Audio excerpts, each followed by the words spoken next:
तक जाती है ना। बोलिए भारत माता की,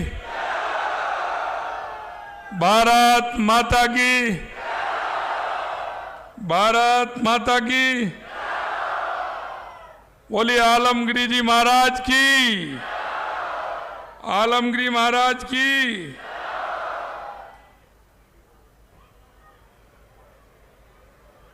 आज के इस कार्यक्रम में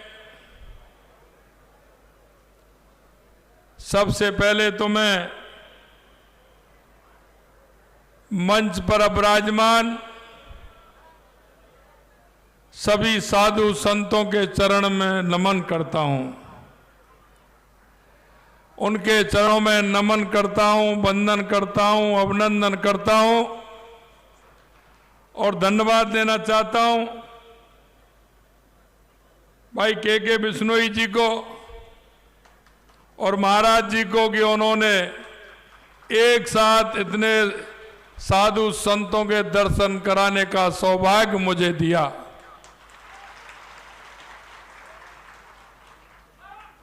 इस कार्यक्रम में आपके अपने ही लोक लाडले सांसद,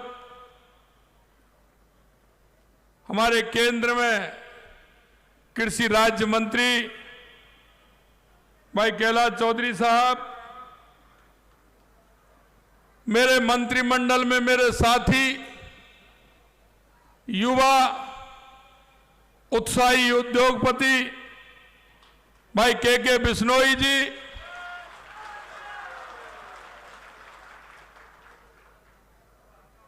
पचपदरा के विधायक भाई अरुण चौधरी जी, सिवाड़ा के विधायक भाई अम्बीर सिंह जी डायल साहब, महंत श्री 1008 श्री सुमेर भारती जी महाराज, महंत श्री जगदीशपुरी जी महाराज, पूर्व मंत्री हेमाराम जी चौधरी साहब, दिलीप सिंह जी मोडासा साहब, राणा कुलदीप सिंह जी, पार्टी के हमारे जिला अध्यक्ष बाबू सिंह राजगिरी जी साहब, मंच पर विराजमान सभी अतिथिगण और इस कार्यक्रम में आए सभी इस क्षेत्र से आने वाले मेरे पूजा योग बुजुर्गों, नौजवान दोस्तों और इतनी बड़ी संख्या में आई मेरी माता और बहनों, सभी के चरणों में प्रणाम करता हूं, नमन करता हूं, वंदन करता हूं। मित्रों, यह देश साधु संत, महंत, मुनि और तपस्वियों का देश है। यह देश हमारे साधु संत के माध्यम से हमारी संस्कृति को आगे बढ़ाने का काम करता है। मैं आपसे कहना चाहता हूं कि यह धौरों की धरती है और यहां की यह आभा जो धौरों की आभा है, लोग इसको दुनिया में जिस आभा से पहचानते हैं, निश्चित रूप से ये जैसलमेर और बाड़मेर की धरती धौरों की धरती है। दुनिया इसको प्रणाम करती है, सलाम करती है। मैं भी इस धरती को प्रणाम करता हूं, सलाम करता हूं।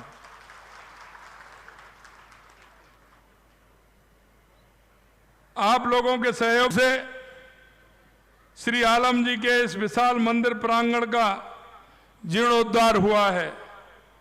इसका आशीर्वाद, यश हमेशा आपको मिलता रहेगा, ऐसी मेरी कामना है। इस विशाल मंदिर के प्राण प्रतिष्ठा समारोह में मुझे आमंत्रित कर आपके सानिध्य का अवसर दिया, इसके लिए मैं सदैव आभारी रहूंगा।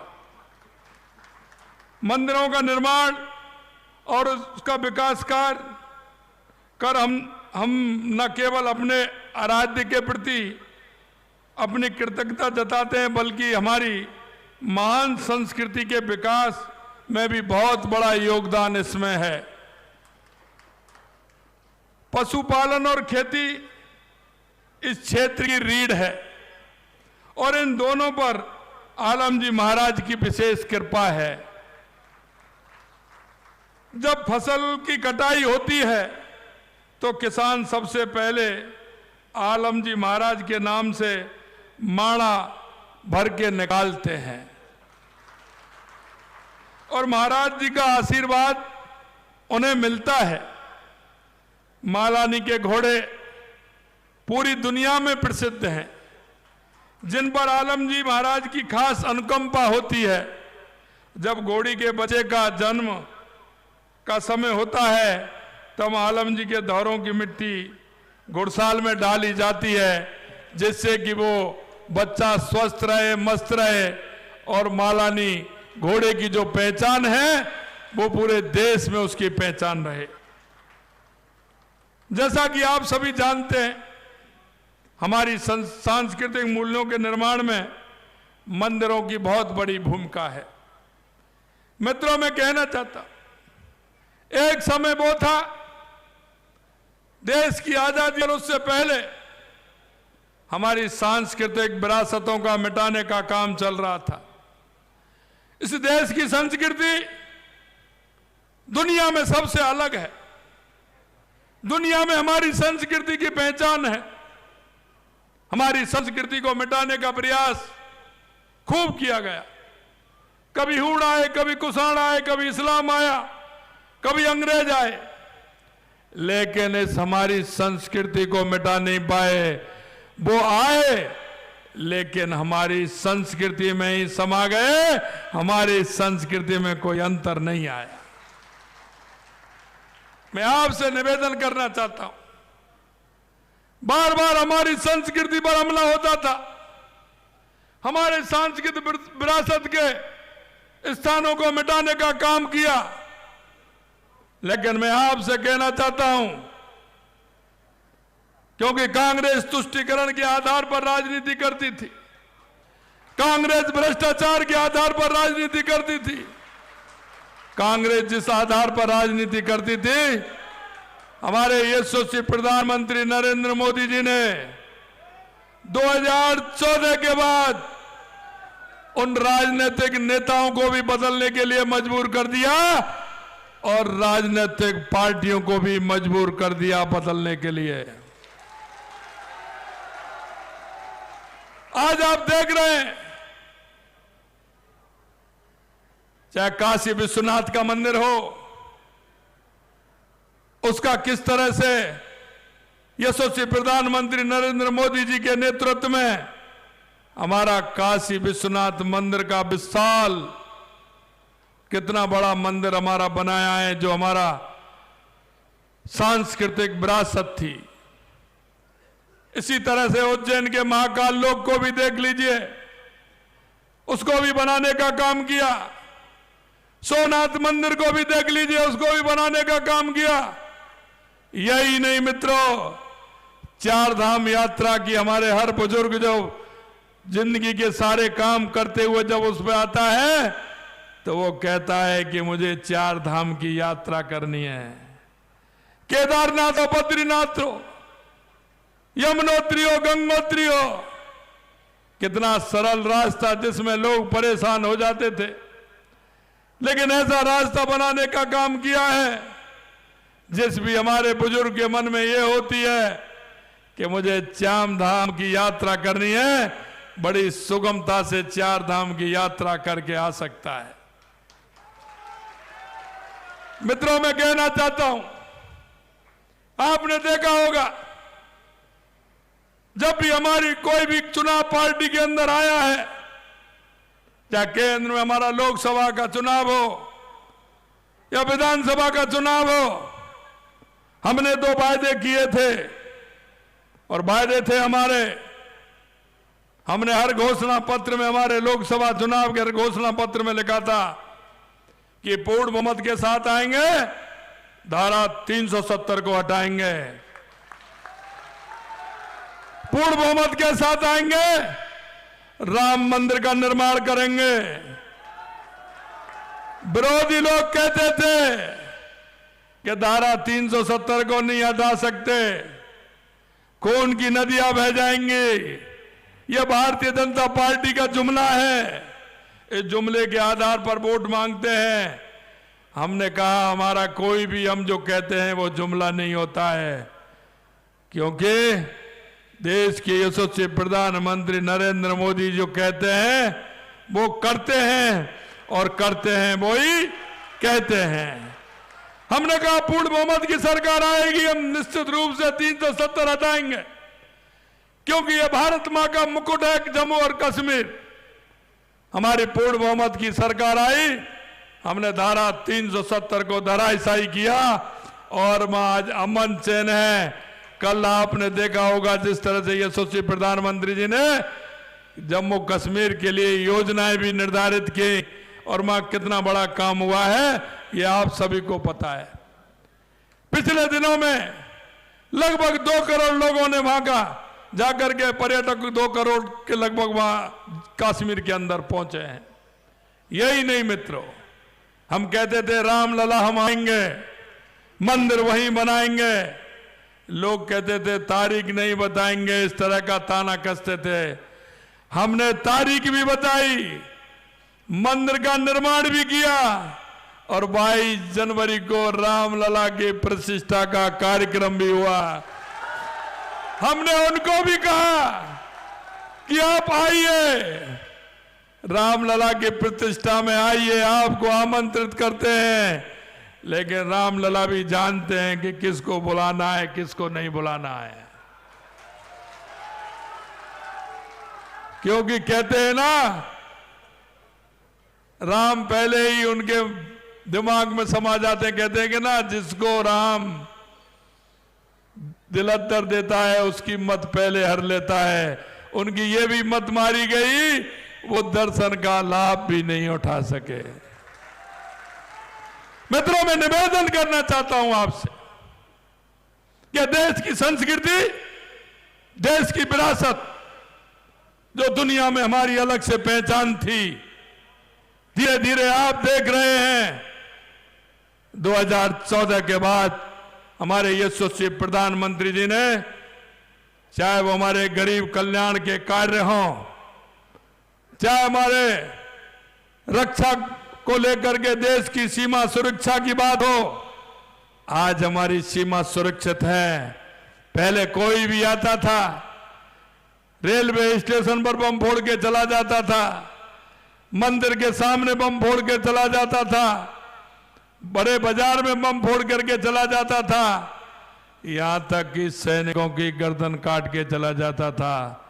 लेकिन जब से देश के यशस्वी प्रधानमंत्री नरेंद्र मोदी जी बने हैं, तो उन्होंने दुस्साहस किया तो पुरी और पुलवामा का बदला भी अंदर घुस के मारने का काम किया। ये देश के यशस्वी प्रधानमंत्री नरेंद्र मोदी के नेतृत्व में हुआ। यही नहीं मित्रों, आज जहां भी कहीं हमारे यशस्वी प्रधानमंत्री नरेंद्र मोदी जी भी देश में जाते हैं, देश अगवानी करता है, पूरे दुनिया में उसके चर्चा होते हैं।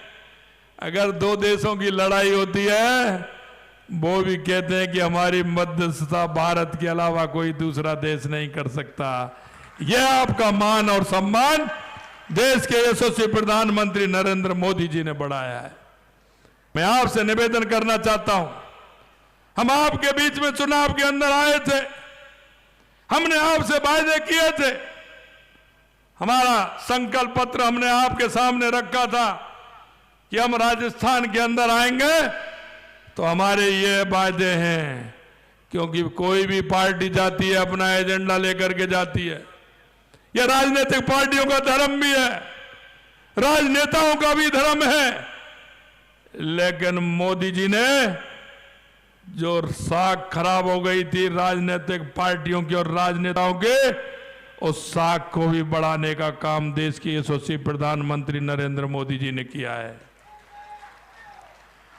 मैं आपसे कहना चाहता हूं, आपने पूर्ण बहुमत दिया, राजस्थान में भारतीय जनता पार्टी की सरकार बनाई। हमारी सरकार इन वायदों को आपके बीच में लेकर के गई थी। हम वो लोग नहीं है कि आपसे वायदा करें और उन वायदाओं को लास्ट के 5 साल में भी 3 महीने पहले हम गारंटियों के साथ में उन वायदों को कहें कि हम वायदा पूरा कर रहे हैं। अरे भाई, जब आपकी गारंटी नहीं है तो आप गारंटी किसको देना चाहते हैं?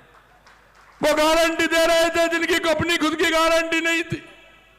मैं आपसे कहना चाहता हूं मित्रों, आज लगभग 2 महीने से 2-4 दिन ज्यादा हमारी सरकार को हुए हैं, लेकिन हम आपके बीच में जो वायदा लेकर के आए, धीरे धीरे हमने उन वायदों को प्रारंभ कर दिया है।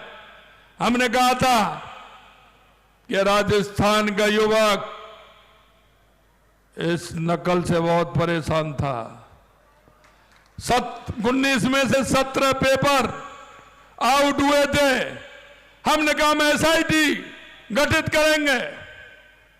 युवाओं के साथ जो धोखा हुआ है उसको हम, युवाओं के साथ जो कुठाराघात है, युवाओं के मन में जो तड़पन है, युवाओं के साथ जो धोखा किया है उसको बख्शेंगे नहीं। और आज भी आपसे कहना चाहता हूं, हमारी SIT काम कर रही है। 25 लोगों को गिरफ्तार पहले किया था।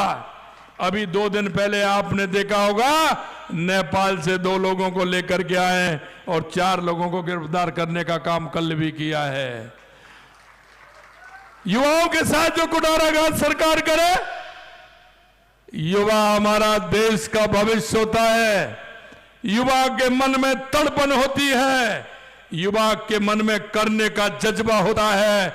उस जज्बा को कम करने का जिसने काम किया है उसको किसी भी कीमत पर नहीं बख्शा जाएगा, यह मैं आपको विश्वास दिलाता हूं। आए दिन गैंगवार होता था, भूमाफिया आते थे, खनन माफिया आते थे। दूसरे प्रदेशों में भी भाजपा की सरकार है, जब उन्होंने ठीक तरह से टाइट किया तो वो उन्होंने सोचा कि षड्यंत्र स्थली कहां बन सकता है। बोले कि ये तो राजस्थान में तो दूसरी पार्टी का राज है, वहां आराम से रह सकते हैं। वो राजस्थान में उनका पलायन हो गया, वो यहां आ गए। राजस्थान में दूसरे प्रदेशों से आकर के वो यहां आ गए और यहां आ गए उन्होंने गुंडागिर्दी प्रारंभ कर दी। हमने कहा कि यह गुंडागिर्दी नहीं होगी। राजस्थान शक्ति और भक्ति की धरती है, यह शांति की धरती है। इसमें किसी भी तरह से किसी भी गुंडागिर्दी को या किसी गैंगवार को कोई स्थान नहीं है। हमने गैंग पोस्ट बना करके हमने उसका भी काम कर दिया और गैंगर पोस्ट ने काम करना प्रारंभ कर दिया। कोई भी अपराधी को यहां षड्यंत्र स्थली बनाने की स्थान नहीं मिलेगा, ये भी मैं आपको कहना चाहता हूं। हमारी वो गैंगस्टर फोर्स काम कर रही है, हमने उनको चिन्हित किया है।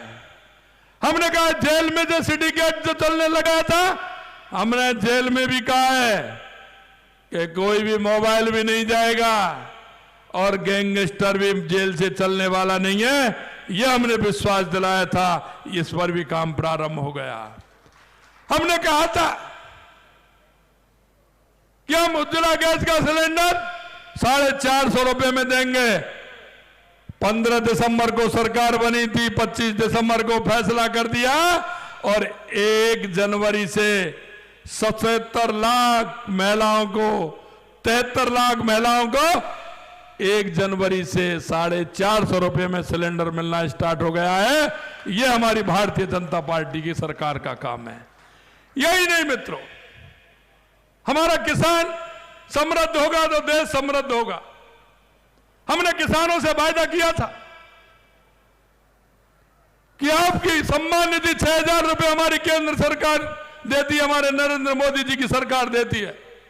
हमने कहा इसको बढ़ाएंगे, हम 12,000 करेंगे। हमने पहले चरण में किसान सम्मान निधि में भी 2,000 रुपए बढ़ा करके 6,000 से 8,000 रुपए करने का काम हमारी ये सरकार ने किया है। हमने कहा गेहूं की हम एमएसपी बढ़ाएंगे। हमारी पहली कैबिनेट की मीटिंग में हमने 2275 हमारी गेहूं की रेट थी, हमने 125 बढ़ा करके 2400 रुपए करने का काम किया है। 125 रुपए उसमें भी बढ़ाने का काम किया है। यही नहीं तो सामाजिक सुरक्षा पेंशन जो हमारे बुजुर्गों को, हमारे दिव्यांगों को, हमारी माताओं को मिलती है, हमने कहा कि इसको भी हम बढ़ाएंगे। पहले चरण में हमने 1000 से 1150 रुपए करने का काम किया है। यह भी हमारी भारतीय जनता पार्टी की इस सरकार ने किया है। मित्रों, मैं आपसे निवेदन करना चाहता हूं, आपके बीच में हमारे कार्यकर्ता गए हैं, चाहे वो हमारा बूथ का अध्यक्ष हो या मंडल का अध्यक्ष हो या हमारा जिले का अध्यक्ष हो, जिले के पदाधिकारी हो, मंडल के पदाधिकारी हो या हमारा कोई भी जनप्रतिनिधि हो, आपके बीच में जो वायदा करके आए हैं, मैं आपको विश्वास दिलाना चाहता हूं, आपके एक एक वायदे को हमारी यह सरकार पूरा करेगी। यह मैं आपको विश्वास दिलाता हूं। मित्रों, मैं आगे शुभकामनाएं भी देता हूं कि इस तरह के आयोजन हमारे आने वाली पीढ़ी को इंगित करते हैं, आगे उनको सिखाते हैं। हमारी संस्कृति, हमारा विचार कैसे बढ़े, युवा हमारी संस्कृति को आगे किस तरह से जाने। हमारे जो गांव में हमारे भागवत कथा, रामायण, मंदिरों का जागरण, हमारे छोटे छोटे नुक्कड़ नाटक होते हैं, संगीत के माध्यम से हमारी संस्कृति को बढ़ावा मिलता है। आपने इतना बड़ा भव्य आयोजन, बाबा आलम जी का मंदिर इतना भव्य बनाया है। मैं सभी क्षेत्रवासियों को दिल की गहराइयों से बहुत बहुत धन्यवाद और साधुवाद देता हूं। हमने भी मंदिरों के लिए, जो प्रमुख हमारे राजस्थान के मंदिर हैं, हमने कहा कि हमारे मंदिरों का जीर्णोद्धार होना चाहिए, हमारे मंदिरों को ठीक प्रकार से चलें, हमारे मंदिर अच्छे रहें, दर्शन करने में सुविधा रहे। उसके लिए हमने राजस्थान के मंदिरों के लिए 300 करोड़ रुपए का हमारे बजट में प्रावधान किया है, जिससे हम मंदिरों को ठीक प्रकार से कर सके। मित्रों, मैं इतना ही कहना चाहता हूं आप सभी से कि जो हमने वायदे किए हैं, उन वायदों को निश्चित रूप से हम पूरा करेंगे। हमारा ध्येय और हमारा विचार रहता है कि अंत्योदय का जो गरीब, अंतिम पंक्ति में जो हमारा गरीब भाई बैठा है, उसको हमारी योजनाओं का फायदा मिले। उसको किस तरह से फायदा मिले, मैं एक और अंत में एक बात आपसे कहना चाहता हूं। हमारी केंद्र की सरकार लगातार योजनाओं के माध्यम से हर गरीब को फायदा पहुंचाना चाहती है। हम इस देश के और हम इस प्रदेश के नागरिक हैं। मित्रों, हम नागरिकों का भी कर्तव्य बनता है। हमारी विकसित भारत यात्रा निकली थी, हर पंचायत के अंदर गई थी। उसमें हमने कहा था कि हमारी समीक्षा हो कि ऐसा कौन व्यक्ति है जिसको हमारी योजना का लाभ नहीं मिला था, उसको तत्काल लाभ भी मिले। हम नागरिक होने के नाते हम सभी का कर्तव्य है कि मेरी ढाणी में, मेरे गांव में, मेरे मोहल्ले में, मेरे परिवार में, मेरे पड़ोस में कोई व्यक्ति बीमार तो नहीं है। आयुष्मान आरोग्य योजना के हम इलाज कराते हैं, उसका इलाज होना चाहिए, फ्री जांच होनी चाहिए, फ्री में दवा उसको मिलनी चाहिए। कौन व्यक्ति किस लायक है, क्या मिल सकता है, ये हमारा दायित्व सभी का बनता है। मेरे पड़ोसी को पेंशन मिल रही है, नहीं मिल रही है, मेरे पड़ोसी को अन्न मिल रहा है क्या नहीं मिल रहा है, मेरा कोई बीमार तो नहीं है। हम सभी का दायित्व है कि हम माननीय यशस्वी प्रधानमंत्री नरेंद्र मोदी जी की हर योजना से जोड़ने का काम करें, हर व्यक्ति को उस योजनाओं का लाभ मिले, इसकी हम चिंता करें। ये चिंता हमें, आपको, सबको करनी है, जिससे कि हमारा वो व्यक्ति, गरीब व्यक्ति, उसको हमारी योजनाओं का लाभ मिल सके और योजना का लाभ मिलते हुए आगे बढ़ सके। ये हमें करना है। मित्रों, आप सभी ने मेरे को आमंत्रित किया, मेरे को बुलाया और मेरा जिस तरह से सम्मान किया, मैं यहाँ की तपोभूमि बाबा आलम साहब जी के मंदिर को, यहाँ के सभी तपस्वियों को, और मैं सौभाग्यशाली हूँ महाराज चंदनगिरी महाराज जी भी आज यहाँ पधारे हैं, मुझे उनके दर्शन का भी लाभ मिला है।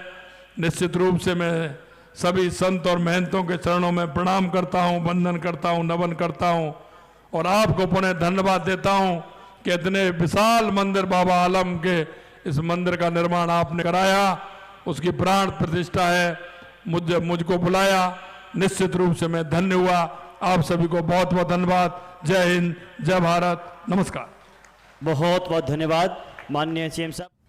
तो मुख्यमंत्री भजनलाल शर्मा को आपने सुना और कहा कि विपण लीग को लेकर एसआईटी का गठन किया गया है, किसानों के लिए हमारी सरकार ने कार्य किया है। इसके अलावा प्रधानमंत्री नरेंद्र मोदी के विजन का जिक्र किया और कहा कि प्रधानमंत्री नरेंद्र मोदी का जो विजन है उसको लेकर भी राजस्थान सरकार लगातार कार्य कर रही है। प्रधानमंत्री नरेंद्र मोदी की जो तमाम योजनाएं हैं उनको हम हर वर्ग तक पहुंचा रही हैं। और साथ ही मुख्यमंत्री भजनलाल शर्मा ने ये भी कहा कि इस बार जिस तरह से राजस्थान के अंदर ये जिक्र किया गया था, ये दावा किया गया था कि भारतीय जनता पार्टी की सरकार बनेगी, ठीक उसी तरह लोकसभा चुनाव के अंदर भी प्रधानमंत्री नरेंद्र मोदी एक बार फिर से देश के प्रधानमंत्री बनेंगे। आपको जानकारी दे दें कि मुख्यमंत्री भजनलाल शर्मा बाड़मेर के दौरे पर और इस दौरान उन्होंने क्या कुछ कहा वो जरा आप जान लीजिए। उन्होंने अपनी संस्कृति का जिक्र किया, साथ ही कहा कि हमने राम मंदिर बनवाया और तारीख भी बताई, क्योंकि इससे पहले राम मंदिर बनवाएंगे लेकिन तारीख नहीं बताएंगे, ये चलता हुआ आ रहा था।